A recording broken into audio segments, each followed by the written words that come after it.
हम अपना next part उसी वीडियो का शुरू करते वक्त कंटिन्यू रखते हैं। तो हम कर रहे थे प्रेफरेंस शेयर्स क्या होते हैं। प्रेफरेंस शेयर्स वो शेयर्स होते हैं जिनको कंपनी के वाइंडिंग अप के टाइम पे जब ऑब्लिगेशंस कंपनी अपनी निकाह उतारती है तो उसको उनको प्रेफरेंस दी जाती है ओवर इक्विटी शेयर्स। ऐसा नहीं कि सबसे पहले इन्हीं की पेमेंट होती है, लेकिन इक्विटी शेयर्स की अगर हम बात करें तो उसके कंपैरिजन में प्रेफरेंस शेयर्स को ज़्यादा प्रेफरेंस दी जाती है। ठीक है, तो एडवांटेज क्या है प्रेफरेंस शेयर के? फर्स्ट तो कि ऑब्लिगेशन नहीं है डिविडेंड के लिए। डिविडेंड के लिए ऑब्लिगेशन क्या है, क्यों नहीं है? कि अगर कंपनी के पास प्रॉफिट नहीं होता है तो कोई कंपनी के ऊपर क्लेम नहीं कर सकता कि हमारे प्रेफरेंस शेयर हमें तो डिविडेंड चाहिए ही चाहिए। अगर प्रॉफिट होगा तो डिविडेंड मिलेगा, अदरवाइज़ नहीं मिलेगा। फिर नेक्स्ट है rate of dividend is fixed. आपने प्रेफरेंस शेयर जब हम क्वेश्चन करते हैं तो प्रेफरेंस शेयर्स के आगे जो होता है एक फ़िक्स्ड परसेंटेज लिखी होती है कि 10% preference share, 20% preference share, whatever. तो जो फिक्स्ड परसेंटेज लिखी होती है वो होती है उसके डिविडेंड की, कि किस डिविडेंड कितनी रेट से इस शेयर के ऊपर डिविडेंड जाएगा at the time of profit. फिर थर्ड है नो चार्ज ऑन एसेट्स, कि जो हमारे शेयर्स होते हैं वो एसेट्स के ऊपर चार्ज नहीं होते। फिर है नो इंटरफेरेंस इन मैनेजमेंट, क्योंकि मैनेजमेंट में पार्ट लेने का अधिकार सिर्फ इक्विटी शेयर होल्डर्स का होता है। फिर लास्ट है कि shares appeal to cautious investors who want safety of their capital, कि प्रेफरेंस शेयर्स वही शेयर होल्डर्स खरीदते हैं जो अपने पैसा डूबने का जिनको डर नहीं होता, जिनको अपना पैसा डूबने का डर होता है। क्यों? क्योंकि अब अगर प्रॉफिट तो हुआ है लेकिन उसको डिविडेंड नहीं, जो प्रेफरेंस है शेयर होल्डर उसको एक फिक्स रेट से तो डिविडेंड मिल रहा है, लेकिन अगर डिविडेंड बांटने के बाद प्रॉफिट नहीं बचता है तो इक्विटी शेयर होल्डर्स को तो वैसे ही कुछ नहीं मिल रहा, लेकिन प्रेफरेंस शेयर होल्डर को तो मिल रहा है ना। तो जो लोग एक सेफ साइड चाहते हैं वो प्रेफरेंस शेयर लेते हैं कि भाई उनको एक फिक्स रेट से हमेशा डिविडेंड मिलता रहे। इसकी डिसएडवांटेजेस क्या होंगी कि if there is a sufficient profit तो ही ये फिक्स्ड ऑब्लिगेशन बनती है कंपनी की। अब कंपनी क्या सोचती है कि जब उसका प्रॉफिट होता है कि भाई एक साल हम प्रॉफिट ना देके हम इस प्रॉफिट को अपने नेक्स्ट ईयर, हमें पैसे की ज़्यादा ज़रूरत है तो हम एक साल प्रॉफिट नहीं देते, अगले साल डिविडेंड दे देंगे। तो कंपनी क्या करती है कि ऐसा नहीं कर सकती, अगर उसके पास प्रॉफिट है तो उसे कम से कम प्रेफरेंस शेयर होल्डर को तो डिविडेंड डिक्लेयर करना ही पड़ेगा। ठीक है, तो ये उस तरीके से एक ऑब्लिगेशन हो जाते हैं कंपनी के ऊपर। फिर है कि shares become unattractive when the earning of the company are very high. वो अनअट्रैक्टिव इसीलिए है क्योंकि इनको जो डिविडेंड मिलेगा वो एक फ़िक्स रेट से मिलेगा। अगर फिक्स रेट के बाद जो प्रॉफिट बचा हुआ है वो ज़्यादा है तो वो ज़्यादा बिकेगा इक्विटी शेयर होल्डर में, और इनके पास ऑलरेडी एक फ़िक्स परसेंटेज है, चाहे प्रॉफिट ज़्यादा हो गया अगर तो इनको वो फिक्स परसेंटेज से कम मिलता है, की वजह से कम मिलता है। तो क्या हो गया फिर कि भाई preference shares have no appeal to bold investors, कि जो बोल्ड इन्वेस्टर्स होते हैं वो कंपनी में कभी भी प्रेफरेंस शेयर्स नहीं खरीदते हैं। वो क्यों नहीं खरीदते हैं? क्योंकि प्रेफरेंस शेयर मैनेजमेंट में हिस्सा लेने का अधिकार नहीं देता है, और जो बोल्ड इन्वेस्टर्स हैं वो हमेशा मैनेजमेंट में हिस्सा लेने की बात करते हैं। फिर फोर्थ है हमारा the preference share have no voting rights, इनको वोटिंग राइट नहीं होते। फिर टाइप ऑफ प्रेफरेंस शेयर्स अगर हम करते हैं उसमें आता है क्यूमुलेटिव। क्यूमुलेटिव का मतलब होता है इकट्ठा होना, कि भाई अगर आपको एक साल प्रॉफिट नहीं मिला है, प्रॉफिट्स में से आपको एक साल डिविडेंड नहीं मिला है तो वो अगले साल मिल जाएगा, अगले साल आपको उसी साल का नहीं पिछले साल का भी मिलेगा। तो आपको जितने साल का डिविडेंड नहीं मिला है आपका वो डिविडेंड इकट्ठा होता रहेगा, इसीलिए उसका नाम क्यूमुलेटिव है। नॉन क्यूमुलेटिव में क्या है कि आपका अगर एक साल में आपको प्रॉफिट में से डिविडेंड नहीं मिला तो वो उसी साल आपका ख़त्म माना जाता है, अगले साल वो कैरी फॉरवर्ड नहीं होता। नेक्स्ट है रिडीमेबल। रिडीमेबल का मतलब होता है कि भाई जो एक सर्टेन टाइम पीरियड के बाद रिडीम हो जाते हैं, कि भाई जितना पैसा जिसने लगाया उतना पैसा उसको उसका रिटर्न मिल जाए। तो अगर तो एक फ़िक्स टाइम पीरियड के बाद रिडीम हो जाए उनको बोलते हैं रिडीमेबल प्रेफरेंस शेयर्स। जो नहीं होते वो होते हैं नॉन रिडीमेबल प्रेफरेंस शेयर। तो जो रिडीमेबल का सेक्शन है हमारे कंपनीज एक्ट में वो है सेक्शन 55। 55 इसकी बात करता है, और 55 ही कहता है सेक्शन कि भाई आप कंपनी जो है हमेशा रिडीमेबल प्रेफरेंस शेयर ही इशू करेगी, नॉन रिडीमेबल नहीं करेगी। अगर नॉन रिडीमेबल करना भी है तो उसकी एक्सपायरी डेट हमेशा आफ्टर 20 ईयर्स तो ज़रूर होगी ही होगी उसकी। ठीक है, फिर है पार्टिसिपेटिंग प्रेफरेंस शेयर्स, मतलब कि जिनको वोट डालने का, जिनको वोट नहीं, पार्टिसिपेटिंग का मतलब होता है कि भाई जिसको एक्स्ट्रा प्रॉफिट्स में से भी हिस्सा मिले, वो होते हैं पार्टिसिपेटिंग प्रेफरेंस शेयर्स। कैसे कि अब देखो आपको यहाँ पे एक टर्म यूज़ करी गई है, सरप्लस ऑफ प्रॉफिट। इसका मतलब क्या हो गया, प्रॉफिट तो हमेशा ही सरप्लस होते हैं, लेकिन यहाँ पे वर्ड ये टर्म यूज़ करी गई है सरप्लस ऑफ प्रॉफिट, प्रॉफिट्स का भी सरप्लस, कि भाई जितना हमें रेगुलर कोर्स ऑफ बिजनेस में प्रॉफिट होता है, अगर उससे भी ज़्यादा आपका प्रॉफिट कभी हो जाए, एक्स्ट्रा ऑर्डिनरी आपके प्रॉफिट्स होते हैं, तो मान लीजिए एक बार आपने डिविडेंड डिक्लेयर कर दिया फिक्स रेट से कि 10% डिविडेंड मिलेगा, तो मिलेगा, बात ख़त्म। उसके बाद जितना बचा वो गया इक्विटी शेयर होल्डर्स में। अब आपके पास एक्स्ट्रा ही प्रॉफिट है, तो वो आप किस में बांटोगे, उनमें बटेगा जो कि पार्टिसिपेटिंग प्रेफरेंस शेयर है। क्यों? क्योंकि उनके पास एक्स्ट्रा प्रॉफिट में पार्ट लेने का, हिस्सा लेने का अधिकार है, तभी वर्ड यूज़ करा गया सरप्लस ऑफ प्रॉफिट्स। नेक्स्ट है नॉन पार्टिसिपेटिंग प्रेफरेंस शेयर्स, मतलब कि जिनका सरप्लस ऑफ प्रॉफिट में पार्ट लेने का, हिस्सा का अधिकार नहीं होता। फिर नेक्स्ट है कन्वर्टिबल प्रेफरेंस शेयर, वे प्रेफरेंस शेयर जो कि एक फ़िक्स टाइम पीरियड के बाद जो हैं इक्विटी में कन्वर्ट हो जाते हैं, उन्हें हम कहेंगे कन्वर्टिबल प्रेफरेंस शेयर्स।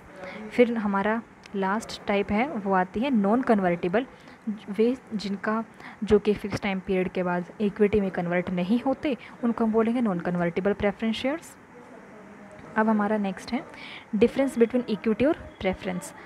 डिफरेंस में हम क्या करेंगे, देखो रेट ऑफ डिविडेंड हमारा फर्स्ट बेस बनता है। फर्स्ट बेस में रेट ऑफ डिविडेंड क्या है कि प्रेफरेंस शेयर होल्डर में रेट फिक्स होता है, इक्विटी में फिक्स नहीं होता। फिर नेक्स्ट है arrear of dividend, preference share holders में आपको अगर आपका एक साल आपको डिविडेंड नहीं मिला है तो वो अगले साल एरियर बन के आपको बाद में मिल जाएगा, लेकिन इक्विटी में आपका वो एक्यूमुलेट नहीं होता है।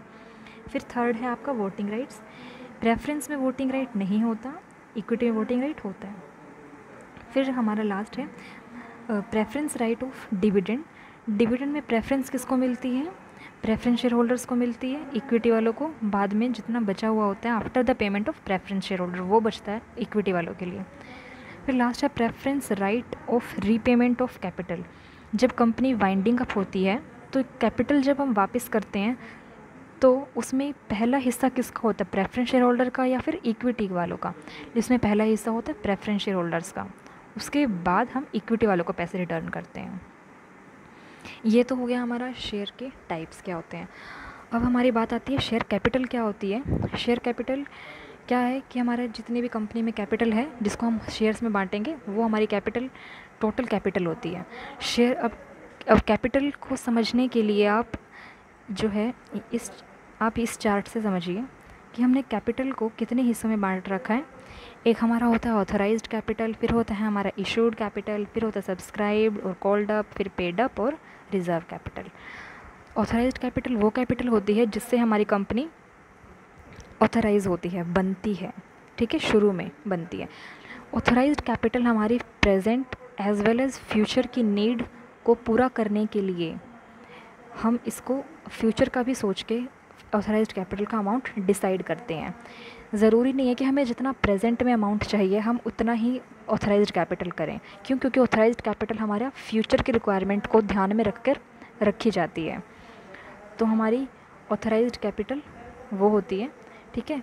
ऑथराइज्ड कैपिटल के बाद हमारा क्या आता है, इशूड कैपिटल, कि भाई हमने जितनी ऑथराइज करी थी उसमें से हमने इशू कितनी करनी है, कि हमने 10 लाख से हमने ऑथराइज्ड करी थी, अपना कंपनी बनाई थी, वो ऑथराइज्ड कैपिटल हो गई। उसमें से अब हमें ये देखना है कि हम 5 लाख की जो है हिस्सेदारी लोगों में बांट देते हैं, ठीक है। फाउंडर अपने 5 लाख ले रहा है वापस कंपनी में से, जो 5 लाख की रिक्वायरमेंट है वो कहाँ से पूरी करेगा, पैसा मंगवा के मार्केट से। वो पैसा कैसे मंगवाएगा, या तो वो शेयर्स के द्वारा मंगवाएगा या फिर वो डिबेंचर्स के द्वारा मंगवाएगा। अब क्योंकि हम शेयर कैपिटल के पार्ट्स पढ़ रहे हैं इसलिए हम बात सिर्फ शेयर्स की करेंगे इस टाइम पर। तो हमारी इशूड कैपिटल हो गई जितने उसने मार्केट से उठाना है पैसा। इशूड कैपिटल में से मान लो 10 लाख थी हमारी ऑथराइज्ड थी, बाकी बची उसने 5 लाख मार्केट से मंगवाने, तो 5 लाख इशूड कैपिटल होगी। उस 5 लाख में से लोगों ने कितने अमाउंट के लिए सब्सक्राइब करा है, कई बार हमारे शेयर्स ओवर सब्सक्रिप्शन हो जाते हैं, नॉर्मल भी रहते हैं और अंडर भी रहते हैं कि भाई आपने मंगवाई तो 5 लाख रुपए हैं, लेकिन मार्केट से आपके लिए एप्लीकेशन 6 लाख रुपए के लिए आ गई, तो वो केस बनेगा हमारा ओवर सब्सक्रिप्शन। और अगर आपने 5 लाख के लिए एप्लीकेशन निकाली और 5 की ही आती है आपके पास एप्लीकेशन, तो वो नॉर्मल सब्सक्रिप्शन है। और अगर आपने सब्सक्रिप्शन 5 लाख का निकाला है लेकिन आपके पास एप्लीकेशन सिर्फ 4 लाख तक की ही रिसीव हुई है, वो होगा आपका अंडर सब्सक्रिप्शन। ठीक है। सब्सक्रिप्शन होने के बाद हमने, मान लो हम नॉर्मल का ही केस ले लेते हैं कि हमने 5 लाख इशू किए थे और 5 लाख के हमारे सब्सक्राइब हो गया। फिर हमने कॉल कितनी करी है, हम कॉल कैसे कैसे करते हैं, पार्ट्स में करते हैं। एप्लीकेशन के टाइम पे करते हैं एक, फिर हम अलॉटमेंट के टाइम पे करते हैं, फिर हम अपनी कॉल्स बनाते हैं कि फ़र्स्ट कॉल, सेकंड कॉल और फाइनल कॉल, इस हिसाब से। तो हमारी फ़र्स्ट कॉल अगर आपने मंगवा ली है तो आपकी कॉल्ड अप कैपिटल कितनी होएगी, जितनी आपने एप्लीकेशन में मंगवा ली। सेकंड, जितनी आपने अलॉटमेंट के टाइम मंगवाई। थर्ड, जितनी आपने फ़र्स्ट कॉल के वक्त मंगवाई। ये आपकी टोटल कॉल्ड अप कैपिटल हो गई। उसके बाद इस टोटल कॉल्ड अप में से जितनी आपको एक्चुअल रिसीव हो जाती है वो होती है आपकी पेड अप कैपिटल। ठीक है। फॉर एग्ज़ाम्पल कि 10 रुपये थे, उसमें से 2 रुपये एप्लीकेशन पे थे, 2 अलॉटमेंट पे थे, 2 की आपकी फ़र्स्ट कॉल थी और बाकी आपका बचा, कितना बच गया, 4 रुपीज़ बच गई। ये आपकी क्या है, आपकी फ़ाइनल कॉल है, ये आपने अभी तक मंगवाई नहीं है। आपने ये मंगवा ली, ये मंगवा ली, ये मंगवा ली, तो टोटल कॉल्ड अप कितनी हो गई आपकी, 2 2 4 2 6, 6 रुपीज़ आपका कॉल्ड अप हो गया। अब इसमें से कुछ लोग ऐसे भी होंगे जिन्होंने फ़र्स्ट कॉल पे नहीं करी होगी, सिर्फ एप्लीकेशन और अलॉटमेंट पे करी है। तो उन लोगों के लिए क्या होता है कि अब हमारा कॉल्ड अप, तो हमारी कॉल्ड अप थी हमारी 6 रुपये, लेकिन कुछ लोगों ने हमारी 2 जो पेड अप कैपिटल थी हमारी कितनी, कुछ लोगों ने जो थी हमारी 2 तो एप्लीकेशन पे दिए, 2 अलॉटमेंट पे दिए और 2 फर्स्ट कॉल के वक्त दे दिए।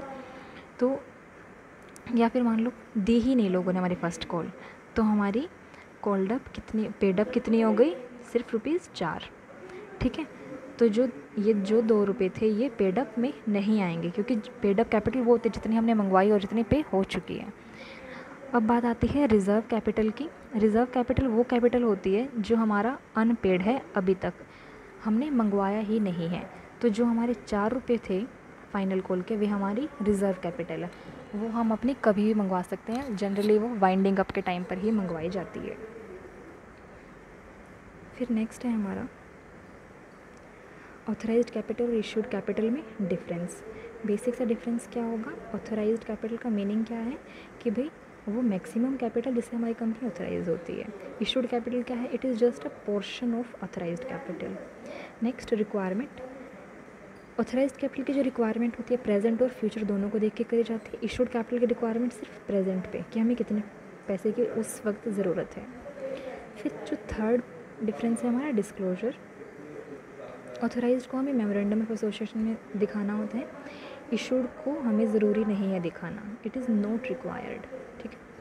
फिर है वाइसा वर्सा। वाइसा वर्सा में क्या है कि authorised capital can exceed authorised capital, क्योंकि ये बड़ी होती है, ये छोटी होती है, ये कभी भी इससे बड़ी नहीं हो सकती। फिर है हमारा कैपिटल रिज़र्व। कैपिटल रिज़र्व का मतलब होता है, कैपिटल रिज़र्व ओरिजिनेट कहाँ से ओरिजिनेट होता है, reserve originate from the sources other than the regular activity of business. जो हमारा बिज़नेस का रेगुलर एक्टिविटी के अलावा हमारा किसी काम से हमारा प्रॉफिट अगर सरप्लस होता है तो वो हमारा कैपिटल रिज़र्व होता है। अब वे एक्स्ट्रा एक्टिविटीज़ क्या हैं कि भाई अगर आपने शेयर्स प्रीमियम पे इशू करे हैं, आपने कोई फिक्स्ड एसेट्स बेची है, कोई रिवैल्यूएशन हुआ है आपका एसेट्स का, ठीक है।